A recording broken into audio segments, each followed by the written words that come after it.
12 თვეში 15 ხელფასი როგორ აბრუნებს ქართული ოცნება გაუქმებულ კორუფციულ სქემას. ამ სათაურით აქვეყნებს არასამთავრობო ორგანიზაცია საერთაშორისო გამჭვირვალობა საქართველოს ანგარიშს, რომელიც მინისტრების, მერებისა და რწმუნებულების მოადგილეებისთვის სახელფასო დანამატისა და ჯილდოს დანიშვნაზე ოცნების კანონპროექტს ეხება. როგორც ორგანიზაცია წერს, მიუხედავად იმისა, რომ კანონპროექტით გათვალისწინებულ თანამდებობებზე ანაზღაურება განუხრელად იზრდება, კანონპროექტით შეიქმნება ანაზღაურების ალტერნატიული მატების გზები, რომელიც არის გაუმჭვირვალე, უკონტროლო და კორუფციის ახალ არხებს აჩენს. TI-ის ინფორმაციით დღეს სახელმწიფო უწყებებში დასაქმებული მაღალჩინოსნები და საჯარო მოხელეები სხვადასხვა სახელწოდებით გაცემული დანამატებისა და ბონუსების ხარჯზე ფაქტობრივად 12 თვეში 15 ხელფასს იღებენ. ორგანიზაცია აცხადებს, რომ ეს მექანიზმი წარსულში სწორედ კორუფციულ პრაქტიკად ფასდებოდა და საზოგადოების ზეწოლის შემდეგ გაუქმდა, თუმცა ახლა კვლავ ბრუნდება.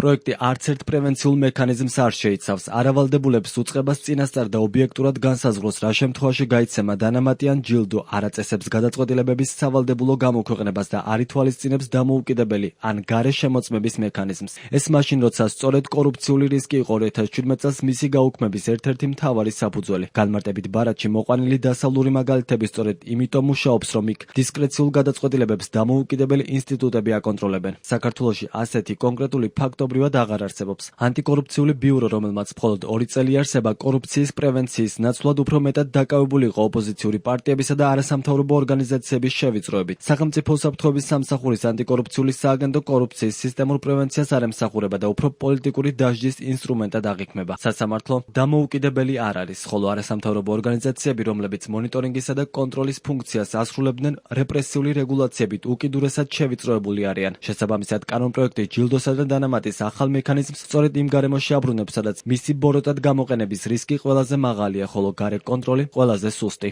ქართული ოცნების კანონპროექტი საჯარო დაწესებულებაში შრომის ანაზღაურების შესახებ კანონში ცვლილებებს ითვალისწინებს და განმარტებითი ბარათის მიხედვით მისი მიზანია მოადგილებისა და სხვა თანამშრომლებთან თანაბარ მდგომარეობაში ჩაყენება და მათი საქმიანობის დამატებითი მატერიალური წახალისება. დღემდე მოქმედი წესით სახელფასო დანამატისა და ფულადი ჯილდოს მიღება შეზღუდული ჰქონდათ როგორც მთავრობის წევრებს, სახელმწიფო რწმუნებულებსა და მერებს, ისე მათ მოადგილეებს. მთავრობის ადმინისტრაცია ამტკიცებს, რომ უშუალოდ ხელმძღვანელი პირებისთვის ასეთი შეზღუდვა ინტერესთა კონფლიქტის თავიდან ასაცილებლად არის დაწესებული. თუმცა მოადგილეების შემთხვევაში მსგავსი რისკი ნაკლებად არსებობს, რადგან მათი გადაწყვეტილებები ზემდგომი პირების კონტროლ ქვეშ ექცევა.